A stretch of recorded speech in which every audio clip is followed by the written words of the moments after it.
Хайырлы кеш, Интер каналында яңалыклар тапшыруы студияда Гүлия Нигматуллина бүгінгі чыгарылышының төп темалары.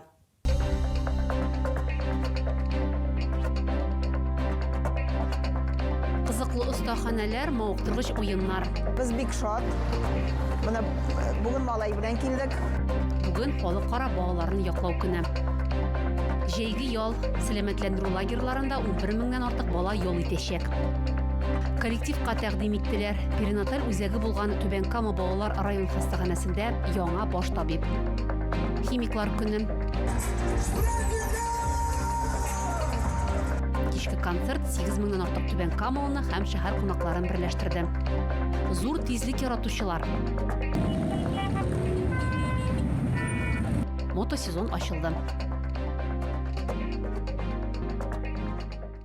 Қызыклы ұстаханәләр, мауықтырғыш ойыннар, истәлекле бүләкләр барысы да бәйрәм хөрмәтенә. Бүген халыкара балаларны яклау көне. Күңел ачу чаралары бер юлы берничә мәйданчыкта узды. Шуларның берсен НХЛ йолдызы Михаил Сергачев нигез салган Сектор 98 хәйрия фонды оештырды. Тигез мөмкинлекләр киләчәге турнирында катнашучылар футбол, баскетбол һәм зур теннистан үз көчләрен сынап карадылар. Спорт бәйрәме турында тулырак хәбәрчебез видео язмасында.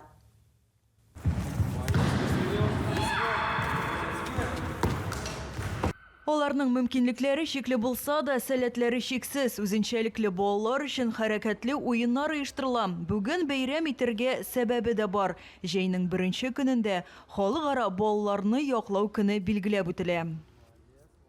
Біз бик шат. Бүген малай белән килдек. Уеннарга катнашырга. Аларга бик зур рәхмәт. Рәхмәт сүзләре НХЛ йолдызы Михаил Сергачев нигез салган Сектор 98 хәйрия фондына һәм шәһәр администрациясенә юллана.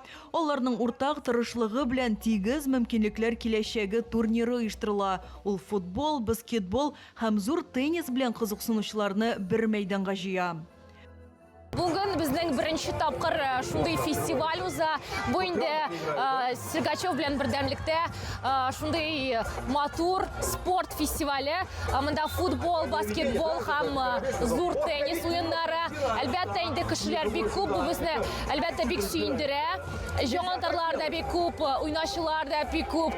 Һәм Түбән Кама ул шундый спорт шәһәре, һәм син монда аңлыйсың. Баскетбол уенында кызлар һәм егетләрдән торган 16 команда көч сынашты. Һәр берсендә 4 кеше. Спортчыларга җанатарлар көч биреп торды.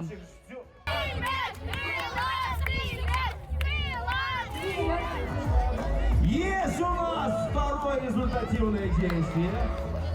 Турнир спорт һәм сәламәтлек бәйрәменә әверелде. Кунаклар өчен фотобудка, аниматорлар, күңел ачу зоналар эшләде. Җиңүчеләр һәм призерлар медальләр һәм кубоклар белән бүләкләнде. Сектор 98 хәйрия фонды Түбән Камада берничә социаль әһәмияткә ия проектны гамәлгә ашыра. Аларның төп максаты спорт инфраструктурасын үстерү һәм физик мөмкинлекләре шикләнгән балаларга ярдәм күрсәтү. Альбина Вәлиева, НТР яңалыклары.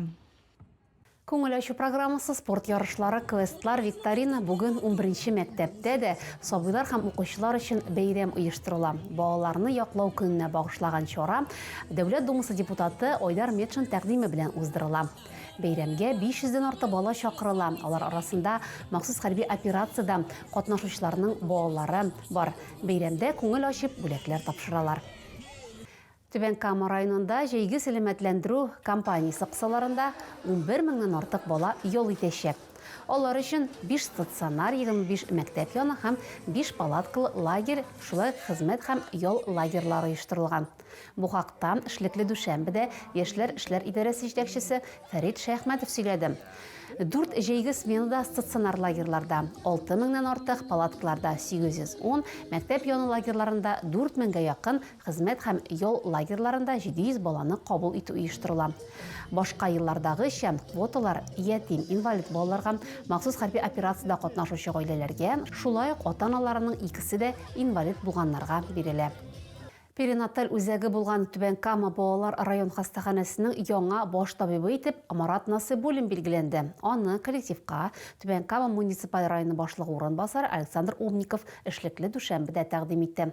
Марат Наилевич үзен грамотлы белгеч буларак танытты. Казан медицина университетын тәмамлаганнан соң Башкаланың 7-нче шәһәр поликлиникасында балалар хирургы булып эшли башлый. Соңрак 6 ел дәвамында балалар республика клиник хастаханәсендә хезмәт куя. Карьерасын Ярчалыда дәвам итә. Соңгы елда Алабуга медицина хезмәте структурасында эшләгән. Район башлыгы урынбасары хастаханәнең элеккеге җитәкчесе Алексей Толстиковка намуслы хезмәте өчен рәхмәт белдерде һәм яңа эш урынында уңышлар теләде. Санитар экологик 2 айлык йомаклары буенча Түбән Кама районы Татарстан Республикасы шәһәрләре арасында 2нче урынны алды.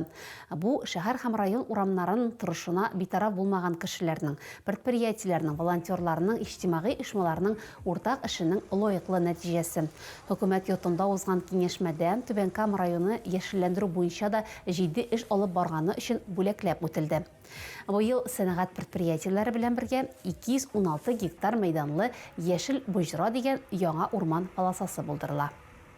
Безнең чыгарылышларны НТРның рәсми сайтында һәм ВКонтакте челтәрендәге Татарлав аккаунтында карый аласыз.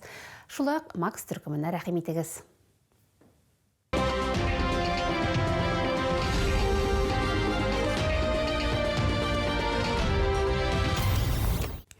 Химиклар көненә багышланган кичке концерт 8000-нан артык Түбән Каманы һәм шәһәр кунакларын берләштерде. Бәйрәм нефтехимиклар паркында узды. Тамашачылар алдында җирле артистлар һәм иҗат коллективлары чыгыш ясады. Төп кунак Татарстанның һәм Башкортстанның атказанган артисты Элвин Грей. Ул иң популяр җырларын башкарды. Бәйрәм гомерләрен химия һәм нефть тармагы белән бәйләгән Түбән Камалар хөрмәтенә оештырылды.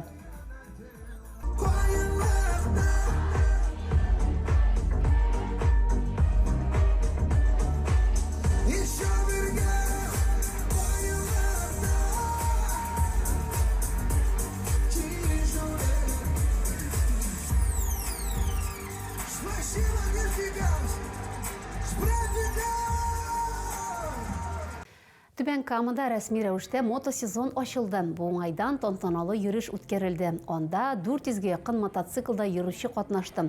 Зур тизлек яратучылар шәһәр урамнары буйлап уздылар. Төп игътибар иминлеккә бирелә. Оештыручылар мотоциклда йөрүчеләргә юлларда сак булырга һәм сезонны бәла казасыз үткәрергә теләделәр.